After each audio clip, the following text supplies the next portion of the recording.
Bonjour à tout le monde. On va démarrer cette table ronde. Donc le thème sur cette dernière table ronde, c'est le rôle du spatial dans la transition énergétique. On va démarrer par un petit tour déjà des participants avec un petit échange. Et puis si vous avez des questions à la fin, n'hésitez pas, gardez-les. On essaiera d'échanger avec la salle. Alors, à nos côtés, plusieurs participants. Donc, à ma gauche, Mauricio Fragoso, donc de la société CLS, donc directeur énergie et monitoring des infrastructures. Également Jean-Claude Bénèche, donc directeur New Space et partenariat au niveau du CNES. Et enfin, Éric Tremer de la société Météodine, donc directeur recherche, innovation et services. Et également en distanciel, Monsieur Tisserand, de CEO de la société Kineis. Vous nous entendez? Bien. Est-ce que vous m'entendez également? Très bien, merci. Bonjour. Bonjour. Alors, moi j'ai une première question. Quand j'ai lu la table ronde, je me suis dit, mais le spatial, c'est quoi le lien avec le terrestre et la transition énergétique? Peut-être Jean-Claude Bénèche sur cette question, comment le CNES voit le rôle du spatial justement dans la transition énergétique? Alors, je me suis posé la même question en fait. Non, plus sérieusement, le spatial, si je devais résumer en quelques mots ce que le spatial était et est, donc le spatial aujourd'hui, enfin je ne sais pas quels sont vos profils, ce que vous connaissez du secteur spatial, de l'espace. Aujourd'hui, quand on parle de spatial, souvent on pense à l'espace que l'on regarde, dans le système solaire, enfin, toutes ces missions qui sont lointaines. Aujourd'hui, le spatial, c'est aussi, et de plus en plus, le spatial au service de la Terre, des besoins de nous, terriens, et dans tous les secteurs d'application. Donc le CNES, où je suis, donc le Centre national d'études spatiales, qui est l'agence spatiale, établissement public, son objectif aujourd'hui, son travail, c'est aussi de démultiplier l'impact du spatial, donc des technologies spatiales, partout où elles peuvent être utiles. Donc quand on dit technologie spatiale, ce sont à la fois les données spatiales, donc toutes celles qui nous viennent de l'espace, donc c'est de l'imagerie spatiale, de la navigation précise, c'est également des télécommunications, mais aussi d'autres types de technologies qui peuvent être utiles à d'autres secteurs que le secteur spatial. Et donc depuis quelques années maintenant, depuis grosso modo une dizaine d'années d'une manière significative, le spatial a décidé de se diriger vers les acteurs d'autres secteurs. Et c'est de cette manière qu'on a ouvert le champ des possibles du spatial en direction d'acteurs des secteurs de la santé, de la mobilité, du maritime, de l'agriculture, de l'environnement et depuis un peu moins de temps, des acteurs de l'énergie. Donc l'objectif, c'est de poursuivre ce qui a déjà été entamé depuis déjà quelques temps. Hein, c'est alors je vais vous citer quelques exemples. Tu m'arrêtes Magali si je suis trop long. Donc quelques exemples qui, et d'ailleurs mes collègues qui sont là pourront préciser les choses. Ce sont des exemples qui vont tourner autour de l'éolien par exemple ou du photovoltaïque. C'est identifier les endroits où il est préférable d'installer ce type de ferme ou de champs éoliens ou offshore ou éoliens terrestres. Donc ce ne sont que quelques exemples. On pourrait citer également des surveillances de pipelines et de choses qui peuvent présenter des difficultés, des risques. Donc là aussi par satellite. Donc aujourd'hui, le satellite finalement avec sa position, il a un regard sur la surface terrestre qui est sur le long terme, qui est répétitif. Donc ça présente cet avantage d'avoir des images régulières qui permettent de voir les évolutions et aujourd'hui qui permet également d'avoir des données extrêmement précises et en qualité d'image, en précision d'image, en termes de positionnement également. Donc voilà un petit peu ce qu'est l'histoire du spatial, c'est venir progressivement de ce qu'on appelle le spatial amont, dans les satellites, les fusées, tout ce que la plupart des gens connaissent, ne serait-ce que par les médias qu'ils lisent ou qu'ils écoutent, mais également le spatial destiné aux activités terrestres. Alors, je vais avoir deux questions par rapport à ça. Justement, comment la donnée qui va venir du spatial va s'articuler par rapport aux données qu'on va avoir du terrestre, puisqu'on a quand même aussi des données qui viennent du terrestre sur ces applications que vous venez de citer. Et puis peut-être l'audience. On va parler pas mal de données. Entre CLS, entre Météodine, entre Kineis, juste si vous pouvez resituer un mot, voilà, dans la chaîne de la valeur, qui provide la donnée, qu'est-ce que vous en faites, qui fait quoi avec la donnée en fait? Bonjour, c'est une très bonne question. Qui fait quoi? Donc, bon, CLS, je commence avec CLS. CLS signifie collecte, localisation, satellite. Donc, c'est une boîte qui a été créée par le CNES en 86, une boîte toulousaine à côté du CNES, dans le parc technologique de Ramonville. Et on travaille, notre vision, la vision de la société, c'est d'imaginer et déployer des solutions spatiales pour mieux comprendre l'environnement terrestre, la Terre, la planète, et aussi pour mieux gérer durablement ces ressources. Donc, dans ce cadre-là, on utilise une vaste gamme d'applications satellitaires. Donc, on utilise des images optiques, par exemple, comme Jean-Claude a mentionné, pour identifier des zones propices à l'installation de fermes photovoltaïques ou de fermes éoliennes, par exemple. On utilise des images de radar, on utilise des données collectées par satellite, genre données de l'altimétrie, données de température de la mer, etc. On utilise toutes ces données-là, toutes ces applications satellitaires pour essayer de monter le puzzle de l'environnement, de mieux comprendre l'environnement et de donner ces informations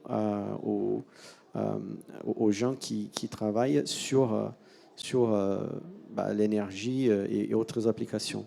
Donc, nous, CLS, on est, disons, experts dans le traitement et dans la collecte des données satellitaires, donc qu'on appelle d'observation de la Terre. Et donc, on utilise tout ça, mais on n'utilise pas que ça. Donc, on utilise aussi, par exemple, de la méthodologie de modélisation, donc simulation numérique. Et donc, c'est là que Méthodine joue un rôle parce qu'ils sont les experts dans la modélisation plutôt atmosphérique. Mais on utilise aussi de la collecte des données et de la localisation qui sont données qui sont transmises par satellite pour des constellations qui font la transmission de données et la géolocalisation. Et c'est là que Kineis joue un rôle très important parce que Kineis va révolutionner un peu l'enjeu de géolocalisation, les télémétries des données environnementales. Et donc, je laisse après, je ne veux pas prendre la place de mes collègues, donc je laisse à Eric et à Alexandre d'expliquer un peu plus. Mais juste pour conclure, CLS, expert de traitement des données satellitaires d'observation de la Terre, Méthodine, expert dans la modélisation, et Kineis, expert dans la transmission et collecte de données satellitaires. D'accord. Mais pour aller plus loin, est-ce qu'il y a des applications où on a absolument besoin du spatial ou est-ce qu'au finalement on pourrait tout faire avec le terrestre? Oui, on a besoin absolument de spatial parce qu'il y a des zones, par exemple, qui sont très isolées, qui n'ont pas de couverture terrestre, par exemple. Et dans ce cas-là, au milieu de la mer, par exemple, dans des zones offshore très éloignées ou des zones de forêt ou des zones éloignées où il n'y a pas de réseau terrestre, là, il faut compter sur le spatial. Et aussi, le spatial a un rôle crucial parce qu'on a la possibilité de regarder des zones spécifiques. On a une vision synoptique qui nous apporte les satellites avec une précision très haute aujourd'hui, avec une résolution très haute. C'est régional, mais c'est à la fois global, parce que les satellites tournent autour de la planète. Et comme Jean-Claude a mentionné, il y a une répétition aussi. Donc, on a toutes les données historiques sur la planète qu'on peut utiliser depuis que les satellites ont été lancés. Et aussi, on a les données journalières que le satellite continue à collecter. Donc tout ça fait que le rôle du spatial, c'est un rôle crucial. Donc oui, on a besoin du satellite, du spatial. Et du coup, peut-être, Eric, là, donc là, on a cité des exemples offshore, des exemples d'éolien avec les données spatiales. Si je ne me trompe pas, Météodine travaille aussi sur le climat et tout ce qui est wind. Du coup, quel est le rôle également de ces données dans ces applications ou dans d'autres applications spécifiques? Alors, oui, effectivement, on travaille aussi sur le climat. Donc, bonjour à tous déjà. Donc, Météodine, expert en simulation de vent depuis plus de 20 ans. On développe des logiciels météorologie et climatologie appliqués, spécifiquement pour les énergies renouvelables. Alors, avant de venir à la question du climat, je voulais rebondir sur ce que tu disais, Mauricio, sur aussi l'usage de la donnée satellite et l'importance que ça peut avoir pour nos études, nos usages, et en l'occurrence spécifiquement pour les énergies renouvelables et en particulier pour les énergies éoliennes. Expert en premier lieu de l'évaluation de la ressource en vent pour l'onshore, donc le terrestre. On se dirige aussi maintenant et aujourd'hui de plus en plus sur l'offshore. Et à chaque niveau, on a besoin d'informations satellites. En l'occurrence, pour faire tourner des modèles et de la simulation, il faut de la donnée, ce qu'on appelle d'input, d'entrée. Et par exemple pour le terrestre, des informations satellites avec un modèle numérique de terrain, par exemple, pour avoir l'information de la complexité du sol, de la rugosité du sol, est-ce qu'on a de la forêt, pas de forêt, des lacs, etc. Tout ça, c'est l'information collectée par satellite qui sont utilisées comme données d'entrée pour nos simulations, pour affiner et au mieux simuler et évaluer le potentiel éolien. De la même façon, pour l'offshore, c'est un autre exemple. En l'occurrence, c'est les satellites de la gamme Sentinel, par exemple, qui sont des satellites radars, une dizaine de mètres de résolution, qui permet d'avoir l'information vent de surface, quelle que soit la partie offshore, côtière ou far offshore dans le monde. Et ces informations sont utilisées dans notre modèle numérique et on a développé un produit spécifique qui s'appelle Sarwin où à partir de cette information de surface, via la modélisation et une méthodologie qu'on a développée, on peut extrapoler cette information à hauteur du hub, enfin de la nacelle de l'éolienne et avoir un champ 3D de productibles, quel que soit le niveau, et surtout l'information spatiale. Parce que oui, il y a des données collectées terrestres, mais ça reste en un point. En général, des stations météo, c'est une station en un point, spécifiquement avec ses contraintes environnementales. La donnée satellite nous permet d'avoir une information complètement distribuée spatialement, 2D, et en l'occurrence avec le produit qu'on a développé pour l'offshore. Pour revenir à la question du climat, c'est aussi, dans ce contexte de changement climatique, un des intérêts qu'on porte de plus en plus, et aussi c'est des services qu'on développe et qu'on a développés qui sont opérationnels. En l'occurrence, pour revenir sur les énergies renouvelables, l'implication d'un projet, c'est sur une vingtaine d'années. Et le développement d'un projet, d'ici 20 ans, sera-t-il toujours aussi, on va dire, financièrement intéressant, pertinent? Quelle est son évolution avec des tendances changeantes dans le climat? Et c'est aussi des informations qu'on peut récupérer via des modèles climatiques, mais les modèles climatiques, eux, utilisent en données d'entrée et pour la simulation climatique des données satellites aussi, pour au mieux simuler le climat du passé, pour pouvoir projeter au mieux le climat du futur.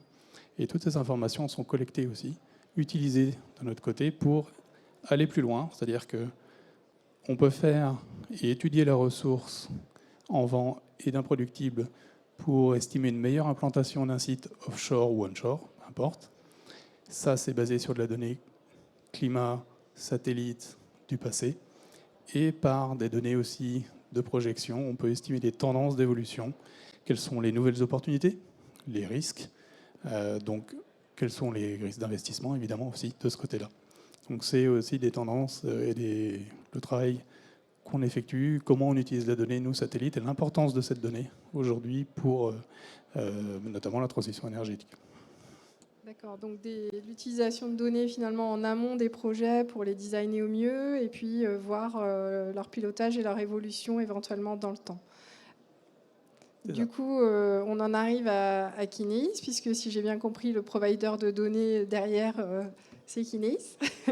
Peut-être, Monsieur Tisserand, un mot là-dessus. Est-ce que justement dans les applications que vous avez des données issues que vous fournissez finalement en tant que service, vous avez des exemples d'applications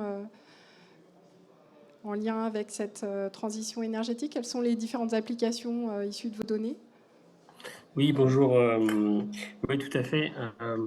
Donc, comme le disait Mauricio, en fait, Kineis, on est en amont de la chaîne de valeur de CLS, typiquement, et nous, on transporte les données, on collecte les données qu'ensuite CLS peut utiliser pour analyser, développer ses modèles et construire ses produits. Donc, nous, typiquement, on possède les satellites, on lance des satellites, on les opère et on transporte la donnée d'un objet jusqu'au client là, qui va être CLS et qui ensuite, cette donnée-là, il va l'utiliser. Et donc, qu'est-ce qu'on permet de suivre? Donc, à peu près n'importe quel objet sur la planète. En effet, on parlait des technologies terrestres tout à l'heure, elles couvrent 15% de la surface du globe. Nous, on couvre les 85% restants, enfin, on couvre les 100% de la surface. Et donc, on fonctionne bien en complémentarité avec ces réseaux-là. Et ce que permet Kineis, c'est vraiment de remonter des données sur n'importe quel objet, n'importe où sur la surface du globe, et notamment des objets qui ont besoin d'être très autonomes en énergie. Donc, typiquement, ça va permettre de suivre des animaux sauvages pour les scientifiques, pour étudier leur migration et détecter des changements de leur mouvement dus au changement climatique. Ces objets-là, ils sont mis sur des ours polaires, des tortues, des rennes ou d'autres animaux encore. Et ces objets-là, donc, ils durent des années, ou sur des oiseaux, et les scientifiques les étudient, permettent, grâce à ce système, de remonter une information sur leur position de manière régulière, et éventuellement d'autres paramètres autour de l'animal, que ce soit de la température, de la pression ou d'autres. Ça permet également de surveiller l'océan de la même manière. Il existe des bouées océanographiques qui sont déposées dans l'océan et qui dérivent au gré des courants et qui permettent de remonter, pareil, de manière régulière, grâce au satellite, une information sur la température, la couleur de l'eau, la salinité ou la pression. Ce qui permet là aussi encore d'analyser les changements potentiels dus à l'évolution du climat. Et enfin, on a toute une activité avec des clients qui, eux, sont intéressés sur le suivi de soit des infrastructures fixes, on a un peu parlé tout à l'heure, ça peut être des réseaux, Jean-Claude parlait de pipeline, mais ça peut être des barrages ou des châteaux d'eau qui remontent des informations sur le niveau d'eau, sur les débits. C'est du suivi sur des réseaux électriques pour s'assurer le plus tôt possible s'il y a un défaut, et notamment sur des forêts pour la prévention des feux de forêt, détecter s'il se passe quelque chose, un départ de feu à cause d'un pylône qui aurait dysfonctionné. Mais c'est aussi des données qui peuvent être récoltées dans le cadre de l'agriculture avec des données de stations météo très localisées, ou bien d'hygrométrie des sols, et enfin des données même sur des objets qui sont dans le transport, donc que ce soit sur des containers ou même du fret ferroviaire, ce qui permet typiquement dans le cas du ferroviaire de s'assurer qu'on délivre bien les marchandises d'un point A à un point B, car aujourd'hui encore, en fait, les gestionnaires de fret perdent des wagons dans différentes gares de triage un peu partout dans le monde, et du coup, ça sous-optimise un petit peu l'utilisation de tout ça, et donc pour optimiser la consommation d'énergie, que ce soit du carburant, de l'électricité ou autre, dans les transports, pouvoir les suivre, à savoir où ils sont, est un élément important. Mais c'est ce qu'on permet de faire vraiment de manière identique sur 100% de la surface du globe, grâce aux satellites qui suivent tous ces objets-là. Alors, c'est une bonne transition. Justement, si on va sur le site du CNES, on voit parler d'agriculture ou de transport. Est-ce que le CNES est en train de switcher et va développer de l'agriculture en France ou... C'est exactement ça, en fait. Non, en fait, comme je le disais tout à l'heure, la décision qui a été prise de déployer les moyens satellitaires au profit des secteurs de l'économie touche certains secteurs en particulier. Donc, il y a dans la vie des moments où il faut faire des choix. Donc, il faut sélectionner en priorité un certain nombre de secteurs. Donc, les secteurs de l'agriculture, de l'environnement, la mobilité, le maritime, la santé ont été sélectionnés. Donc, l'énergie aujourd'hui, pour faire un focus sur ces secteurs-là et mettre le paquet, si j'ose dire, sur le déploiement du spatial pour ces secteurs-là, au profit de ces secteurs-là. Donc pour l'agriculture, par exemple, qui vient d'être citée, alors peut-être que certains d'entre vous le savent déjà, mais on a la possibilité, grâce au suivi par satellite et en particulier le positionnement précis grâce à la navigation, de guider dans les exploitations des robots qui vont aller déposer les intrants précisément là où il y a un besoin et pas inonder un champ d'intrants là où c'est pas nécessaire. Identifier des zones où il faut arroser et les privilégier par rapport à des zones qui restent malgré tout humides, voilà, etc., etc. Donc si je reviens sur le secteur de l'énergie, donc un certain nombre d'exemples maintenant ont été cités au fur et à mesure. Donc c'est Alexandre qui m'y a fait penser. Donc il y a aussi tout ce qui permet de suivre les flottes. Donc quand on a une flotte à disposition, et bien évidemment le meilleur moyen d'économiser de l'énergie, c'est d'avoir les meilleurs routages possibles. Donc on le fait du point de vue terrestre, en suivant des flottes et en les guidant pour avoir les meilleurs chemins de parcours. Et on le fait également sur mer. On a une collaboration avec CMA-CGM qui permet de router, d'avoir les meilleurs routages pour les navires. Voilà, qui dans le monde entier circulent pour des transports de logistique. Voilà le type d'application donc qui touche, quand on parle d'énergie, aux questions de sobriété, aux questions d'une meilleure utilisation de l'énergie. Et donc là aujourd'hui, ce qu'on se destine à faire, c'est d'accompagner les acteurs de l'énergie depuis les sources d'énergie jusqu'à leur emploi, en passant par le transport, le stockage. Et donc là, on a cité à plusieurs reprises ce qu'apporte l'imagerie spatiale, ce qu'apporte également la navigation ou le positionnement précis, ce qu'apportent les télécommunications. Mais il y a également dans les tiroirs beaucoup d'autres technologies, et le CNES notamment a aujourd'hui la volonté d'aller au-delà de ce qu'on fait déjà, c'est-à-dire donner l'accès à un certain nombre de brevets. Donc il y a un potentiel de 400 brevets au CNES disponibles, de logiciels. Donc il y a un certain nombre de choses qu'on peut faire avec tout ça. Le tout, c'est d'accompagner les entités, les acteurs intéressés, pour les accompagner à celui ou celle des technologies qui peuvent les intéresser compte tenu des produits ou des services qu'ils développent. Donc je citerai, pour terminer mon propos, la France 2030, qui est ce programme d'accompagnement pour lequel le CNES a pour mission de gérer une partie de cette enveloppe destinée justement aux applications. Et il y a eu, à fin avril, la fin d'un appel à manifester son intérêt. Peut-être certains d'entre vous sont dans des collectivités ou acteurs de l'État, centraux ou déconcentrés.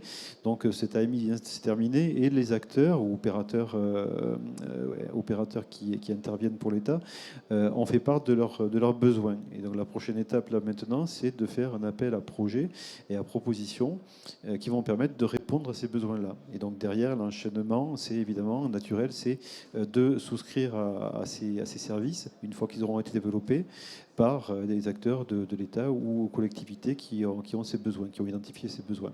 Voilà un petit peu la chaîne de valeur qui vont de la simple mesure, hein, de la donnée qui est prise par le satellite, jusqu'à l'utilisation finale. Donc il devient une information et une aide à la décision.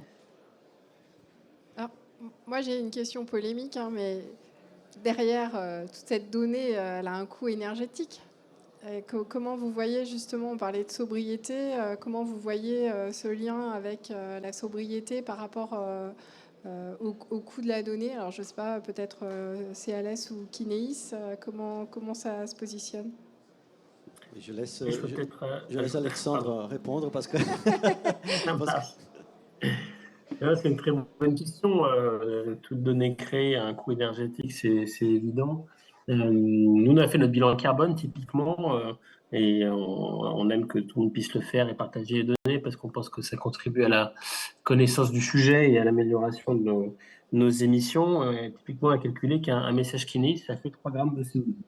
Donc, 3 grammes de CO2, c'est à peu près un email 100 pièces jointes, donc ça fait à peu près ça. C'est aussi la quantité de CO2 qu'il y a dans une bouteille de Perrier, ça sera la prochaine fois que vous en buvez.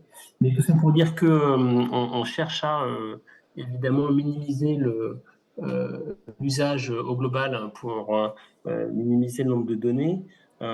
Et pour ça, nous, on travaille beaucoup, enfin, on essaie de travailler beaucoup avec des fabricants de terminaux qui font ce qu'on appelle du edge computing. Alors, ça veut dire simplement faire du calcul de données au plus près de là où elle est mesurée. Donc, typiquement, si on prend un capteur d'hygrométrie de sol, la donnée elle va varier de manière assez faible en fait à chaque fois qu'on va faire un point de mesure. Si on fait un point de mesure toutes les heures ou tous les quarts d'heure, la donnée ne va pas beaucoup changer. Et ce qui est intéressant après, c'est pas tant le fait qu'on ait un point tous les quarts d'heure que le moment où ça varie parce qu'il y a une averse ou parce que il se passe un phénomène particulier autour du point de mesure. Donc, ce qui est intéressant dans ces cas-là, c'est que l'objet lui-même en fait, fasse ce petit travail d'analyse, un petit peu d'analyse de premier niveau, si j'ose dire, d'intelligence, pour ne remonter que la donnée qui va être utile et du coup optimiser le coût de transmission énergétique et permettre du coup d'ailleurs d'utiliser le système à un maximum d'usage et pas à le concentrer sur un nombre faible d'usages. Donc ça, c'est une première réponse. Et après, nous, on pourra développer sur la partie spatiale si on a le temps, mais on va chercher à faire un système qui utilise des petits satellites et en nombre réduit, dans 25 petits. On est très loin des constellations, méga constellations que veut faire Elon Musk avec 10 000 satellites ou d'autres qui peuvent poser effectivement d'autres questions de soutenabilité. Merci. CLS, vous vouliez compléter peut-être sur la sobriété des données et les données les plus utiles Oui, oui. Donc, juste pour complémenter un peu, quand on parle de la constellation Kinéis et le type de données qu'on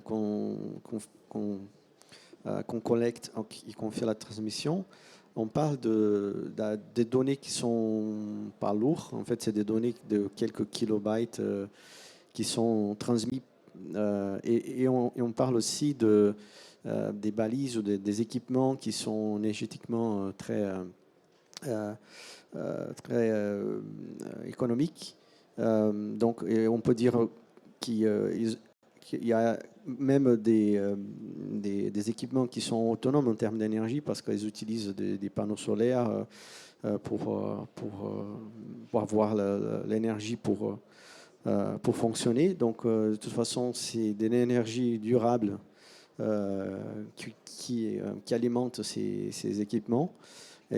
Et donc, on ne parle pas de transmission des données de vidéo ou de voix qui sont très, très lourds, qui consomment beaucoup d'énergie, qui consomment beaucoup de bandes passantes, qui consomment beaucoup de place de stockage, etc. Et tout ça, bon, il y a un impact aussi. Et quand on parle de données qui sont pas lourds, qui occupent pas beaucoup d'espace, qui ont une sobriété énergétique aussi. Donc tout ça fait que de toute façon la constellation Kinéis et les types de données qu'on collecte, qu'on fait la transmission, aident à cette sobriété énergétique et d'emprunt carbone, comme Alexandre a mentionné. Avant de passer sur les autres questions, est-ce qu'il y a des questions de la salle? Est-ce qu'ils ont...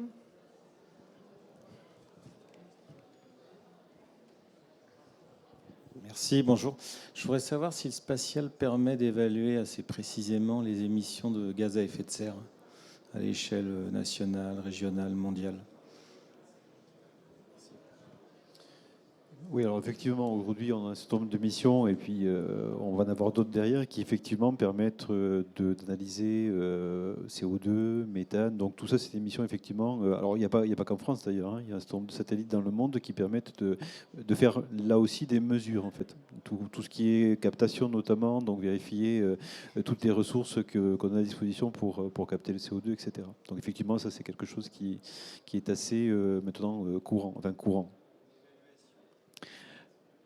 Alors, évaluation globale, donc c'est des missions qui sont sur des territoires particuliers, hein. Donc, globalement, alors évidemment, la force viendrait de ce que la planète entière fasse des mesures à l'échelle mondiale, hein. Donc, aujourd'hui, on est sur des agrégations d'informations qui sont prises, mesurées par des missions qui appartiennent à tel ou tel pays ou tel ensemble de pays, en fait. Si je- Oui, une deuxième question par rapport aux effets du réchauffement climatique, au dérèglement climatique. Est-ce que le spatial pourrait permettre de les interpréter a posteriori ou voire de les prévoir? Alors sur l'évaluation, c'est effectivement c'est ce qu'on tentait d'expliquer, c'est que la mesure, l'historique des mesures, leur précision font que on a aujourd'hui cette possibilité d'évaluer les évolutions. Donc ça effectivement c'est quelque chose d'intéressant parce que imaginez qu'on puisse le faire. Enfin je sais pas, on peut faire un certain nombre de mesures, ça a été évoqué in situ par des vols avions, ballons, etc.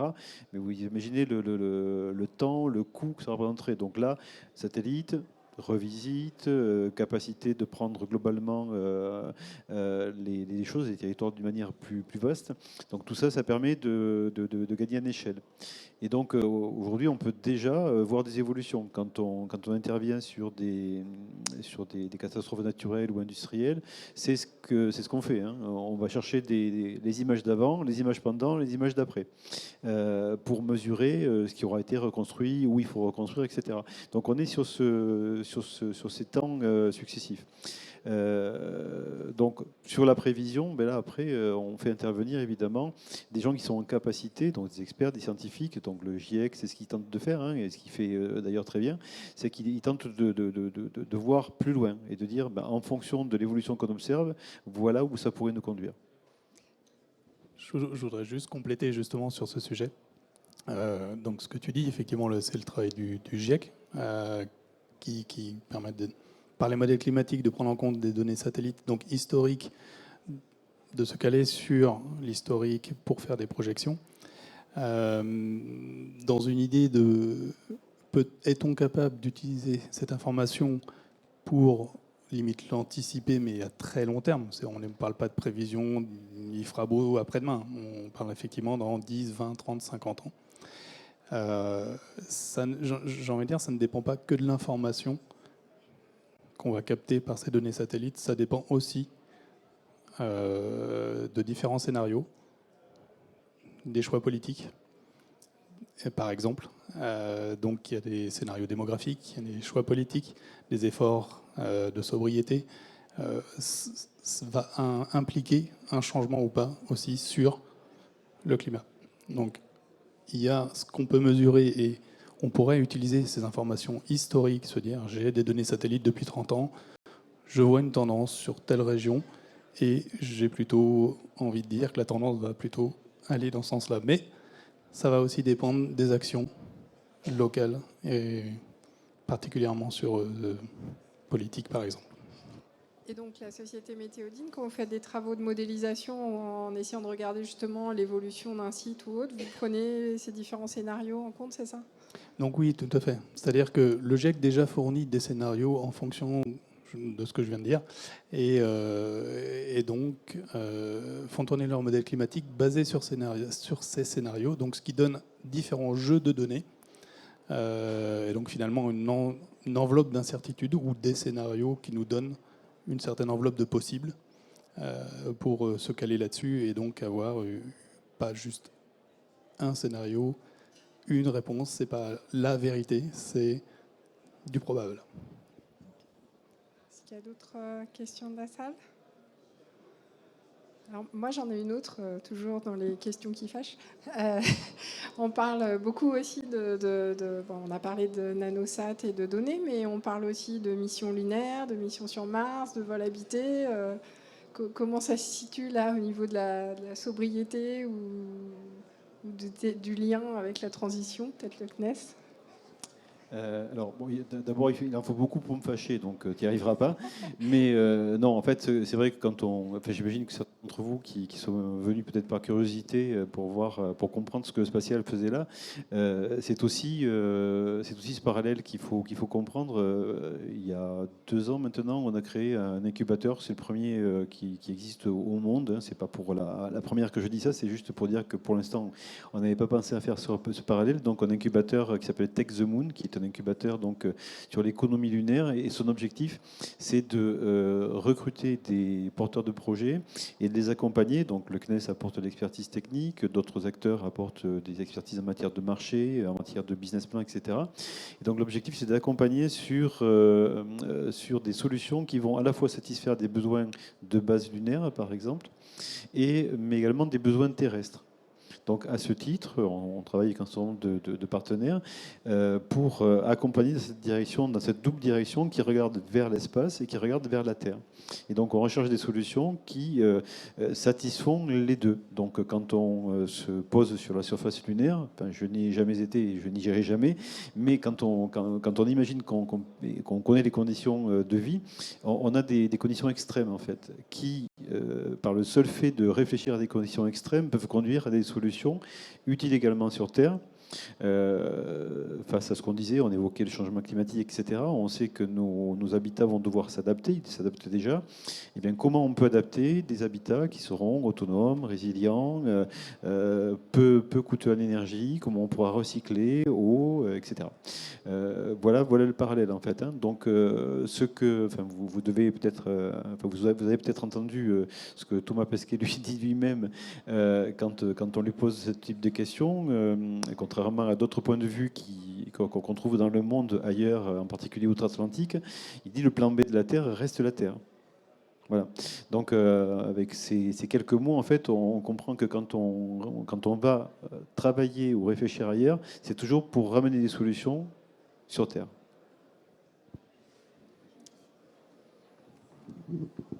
Merci. Je reviens sur ce que vous disiez tout à l'heure. Vous parliez d'incertitude sur les mesures. Si on compare vous parliez de mesures, notamment pour l'éolien, si on compare aux mesures terrestres, que sont les mesures LIDAR ou de mesures de vent avec l'EMA, est-ce que vous savez mesurer ces incertitudes? Est-ce qu'il y a plus d'incertitudes dans le spatial ou dans le terrestre? Et comment on adapte ces incertitudes-là par rapport aux études enfin, voilà. Très bonne question. Donc oui, on sait comparer, on sait mesurer la précision des mesures spatiales, du spatial sur le vent, par exemple. On parle de vent sur la mer. Donc ça, c'était un travail qu'on avait fait chez CLS et chez Météodine. Et on a comparé justement les données observées par satellite de vent sur la mer avec les données LIDAR ou de maps météorologiques. Et bon, pour faire court, parce qu'on n'a pas beaucoup de temps, mais la précision, la différence entre la donnée in situ et la donnée satellitaire, elle est très petite. Donc on arrive à avoir une différence de 2-3% par rapport à la vitesse du vent qu'on observe par satellite par rapport à la même mesure in situ. Donc on a des précisions et des données qui sont vraiment très, très précises. Et l'avantage du spatial dans ce cas, c'est que si on va installer une bouée LIDAR ou une LIDAR terrestre ou une map météorologique ou une station météorologique, n'importe, on va mesurer sur un point. Bien sûr, c'est des mesures qui sont, disons, on utilise comme vérité des terrains. C'est notre standard, notre moyen de comparaison. Mais ça reste sur un point. Et ça reste toujours plutôt sur un temps plutôt limité. Donc, on parle d'offshore, par exemple. On va installer une bouée lidar pendant 1 an, voire 2 ans max. Et quand on parle d'évaluation de ressources énergétiques, il faut prendre en compte aussi la variation entre annuelle, interannuelle. Et avec 1 an ou 2 ans, on n'est pas capable d'avoir cette information. Et avec le satellite, on peut revenir 20 ans dans le temps, parce que le satellite, on a commencé à collecter la donnée, ça fait 20 ans. Et on a la donnée sur toute la zone. Donc ça, c'est les avantages que nous apporte la donnée à partir du spatial. Par contre, on ne parle pas de remplacer l'in situ ni la modélisation, parce qu'en fait, on utilise la donnée in situ justement comme vérité des terrains, et aussi pour complémenter l'information du spatial. Et on utilise l'information de modèles aussi pour complémenter le spatial. Parce que la donnée in situ, ni la donnée in situ, ni le satellite sont capables de faire de prévisions. Le modèle, il peut faire des prévisions dans le futur. Le satellite, il ne peut pas prévoir le futur, pour l'instant au moins. Donc, quand on parle de la donnée spatiale pour la transition énergétique, on parle de complémentarité par rapport à l'in situ et la modélisation, et pas de remplacement. Je vais peut-être juste compléter par 2 mots, parce qu'en fait, j'ai un exemple qui me vient à l'esprit en écoutant ce que dit Mauricio. C'est on a lancé récemment un satellite qui fait la mesure des niveaux d'eau dans les rivières et dans les lacs. Et on conduit en parallèle actuellement une action de sciences participatives. Et donc, en fait, peut-être que vous en rencontrerez dans vos balades, randonnées et autres. On trouve des règles qui sont immergées et qui mesurent le niveau d'eau, en fait. Et donc, chacun, au gré d'une balade, peut scanner le QR code et envoyer le niveau d'eau, qui permet ensuite d'améliorer la qualité de précision du satellite, en fait.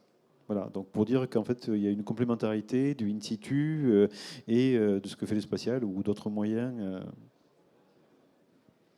Merci. Peut-être une dernière question pour conclure.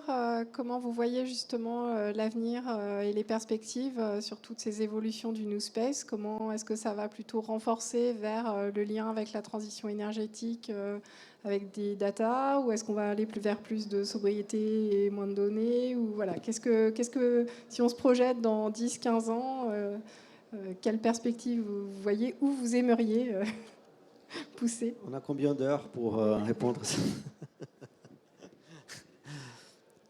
Je sais pas, je peux commencer vite fait. Moi, je vois c'est des temps très, très intéressants qui sont là et qui vont apporter pas mal d'avancements. Quand on parle de nanosatellites, par exemple, ça nous apporte des conditions économiques et opérationnelles qu'on n'avait pas avant.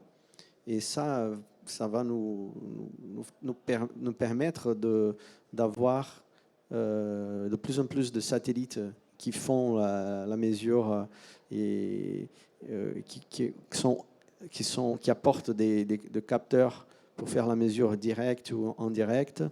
Bon, je ne parle pas de Kinis parce qu'Alexandre est là pour le faire, mais c'est aussi dans ce sens-là.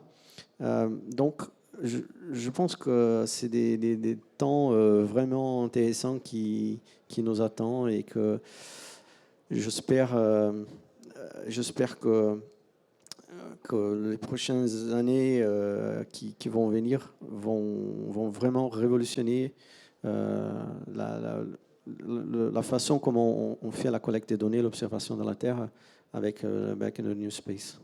C'est-à-dire plus de données, plus de précision, plus de temps réel ou...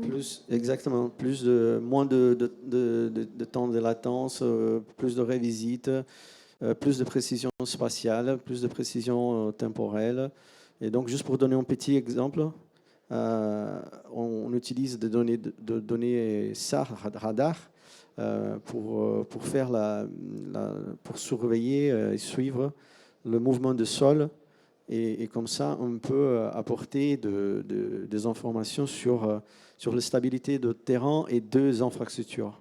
Et ça fait 5 ans ou 10 ans, on a utilisé ces données-là pour mesurer des grandes infrastructures, genre de tunnels, de lignes ferrées, des autoroutes. Et maintenant, on est capable de mesurer les ponts, les bâtiments individuels.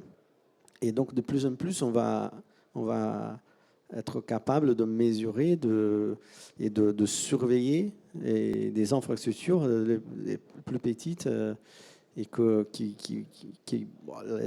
voilà, pour faire un petit jeu de mots, le ciel est la limite. Donc, qu'est-ce que ça va nous apporter? Bon, stay tuned.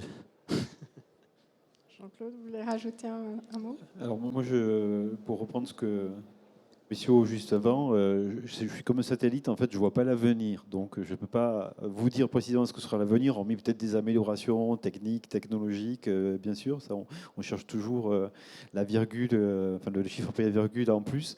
Mais non, ce que je crois très vrai, c'est qu'en fait, on est, je veux dire une banalité peut-être pour beaucoup d'entre vous, mais qu'on est plus fort ensemble que tout seul, et qu'en fait aujourd'hui, quand le spatial, comme c'est le cas aujourd'hui, donc tous les acteurs du spatial et le CNES notamment décident de s'associer, de viser des sujets de convergence avec des acteurs comme ceux de l'énergie, je crois que c'est une opportunité qui est importante, excellente pour aller plus loin et mieux ensemble. Donc moi, la seule chose que je puisse vous inviter de faire, c'est de venir au contact d'acteurs comme ceux qui sont présents aujourd'hui. Il y en a plein d'autres évidemment qui ne sont pas là, mais le CNES peut être une passerelle, un endroit par lequel on peut vous orienter. Je voudrais citer, de façon à ce que vous puissiez tranquillement, à la maison, au bureau, une fois que vous aurez le temps, regarder un site qui vous donnera beaucoup d'informations très détaillées ou globales selon votre recherche, qui s'appelle Connect by CNES, en un seul mot, Connect by CNES. Et donc, il y a un petit stand qui est juste à l'opposé de cette salle ici, le stand 25, où vous pourrez venir avoir des précisions. Et de regarder que vous soyez acteur territorial, acteur de l'État, entreprise privée de petite taille, jeune pousse, même grande entreprise. Aujourd'hui, on regarde tout ce qui nous est apporté, en fait, de façon à avoir une action qui soit la plus précise, la plus efficace possible. Donc, le CNES, dans sa mission de service public, a pour objectif de déployer les moyens qui sont à disposition, les moyens qu'on développe, dont je vous parlais de brevets ou de licences tout à l'heure, mais il n'y a pas que ça. Donc, de faire passer dans l'utilisation concrète au quotidien de services, de produits et de solutions, tout ce que l'on pourra faire passer. Donc, le secteur de l'énergie est un secteur qui aujourd'hui est visé. Donc, si vous êtes parmi les acteurs de l'énergie, que vous soyez utilisateur final ou producteur de solutions, venez à notre rencontre, allez voir sur le site, rencontrez-nous, dites-nous quelles sont vos problématiques et on verra ensemble si on peut effectivement vous aider. Alexandre, Eric, dans les mots de la fin, est-ce que vous, dans votre boule de cristal, vous avez un mot de perspective également? Oui, moi je viens rajouter quelque chose. Effectivement, c'est toujours compliqué de prévoir l'avenir. Néanmoins, alors le spatial, on l'a vu, c'est un outil formidable qui peut être un allié pour le sujet du dérèglement climatique, en tout cas pour la documentation du sujet, pour aider aussi à optimiser quelques pratiques. Il faut juste faire un tout petit peu attention aussi, de mon point de vue, c'est-à-dire que à la fois on ne sait pas de quoi l'avenir est fait, et à la fois on voit bien toutes les projections d'analystes de croissance presque exponentielle de nombre de satellites ou d'objets spatiaux dans les années et décennies à venir. qui pour moi, en fait, sont pas complètement, forcément compatibles avec notre volonté de lutter contre le dérèglement climatique. C'est-à-dire, à chaque fois qu'on envoie quelque chose, bah, ça coûte quand même en matière et en émissions de gaz à effet de serre. Et donc, je pense qu'il faut quand même se poser la question de manière active, parce que si on ne le fait pas par défaut, ça n'arrivera pas, qu'est-ce qu'on veut vraiment envoyer dans l'espace d'utile pour ce sujet-là, qui reste compatible avec notre trajectoire de maîtrise des émissions. Et que par défaut, si on ne fait pas ça, je pense qu'on va plutôt augmenter le nombre de choses qu'on envoie, parce que ça devient de moins en moins cher d'envoyer des choses dans l'espace.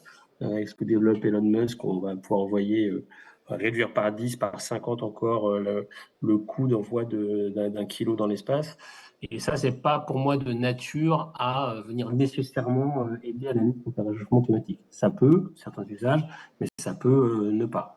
Regarder Netflix sur son voilier au milieu de l'Atlantique, c'est sympa. Est-ce que c'est utile pour la lutte contre le réchauffement climatique? Pas sûr. Et donc, de ce point de vue-là, je pense que c'est important et nécessaire que chacun se pose la question de ce qu'il fait au quotidien dans cette industrie, sur son impact, et est-ce que ce qu'on propose comme projets spatiaux, au-delà d'une rentabilité économique, a un intérêt dans la lutte contre le réchauffement climatique. Eric, peut-être le mot de la fin sur Oui. les scénarios perspectives. Pas forcément que ça, mais oui, juste pour rebondir sur ce que disait Alexandre, je pense que c'est même plus général que juste envoyer des satellites. C'est vrai sur toute évolution technologique et objets connectés, ou tous nos téléphones ou autres. Donc je pense que la question est plus générale. Pour ce qui concerne les données satellites, de ce côté-là, effectivement, l'avenir, je ne sais pas, mais on a commencé par l'ère spatiale, tourné vers l'espace. On est allé à l'ère spatiale, tourné vers la Terre, le monitoring donc de la planète. Et aujourd'hui, je pense que c'est cette transition, pas qu'énergétique, mais aussi d'usage de la donnée, et de comprendre que la donnée spatiale a son rôle à jouer et joue déjà son rôle. On l'a déjà eu pour des projets aussi, pour le ministère auquel on a travaillé. Donc la donnée spatiale a son rôle vraiment dans la caractérisation de projets énergétiques. Et juste pour finir sur la sobriété en elle-même, on parlait de la donnée. Je pense que, encore une fois, la donnée satellite, oui, ça a son coût, mais c'est comme les objets technologiques. Toute donnée, on fait tourner un modèle climatique pour faire des projections, on a besoin de data centers, ça fait tourner des ordinateurs, ça demande de l'énergie. Donc je pense que la question est pas tant de savoir si ça va coûter de l'énergie, c'est savoir ce qu'on dépense, ce qu'on peut en récupérer, comment on peut optimiser le cycle énergétique d'usage de cette énergie. On va la consommer, mais on peut la transformer pour d'autres usages, et c'est pas complètement perdu. Et data center, il y a des projets aujourd'hui où on fait du cooling, on fait du refroidissement, on fait du chauffage de bâtiments, il y a de piscines ou autres. Donc c'est aussi, je pense, connecté à complètement d'autres finalement usages. Et il faut penser plus global dans l'usage finalement où on se dit de la donnée, de la production de la donnée, voir comment dans une maison, une entreprise, à quelque niveau que ce soit, on peut connecter tout cet ensemble de consommation énergétique. Voilà. Très bien, écoutez, merci à tout le monde pour votre participation. Merci aux 4 intervenants, donc du CNES, Kineis, Météodine et CLS. Et n'hésitez pas si vous avez d'autres questions sur la suite après la table ronde. Merci. Merci. Merci beaucoup.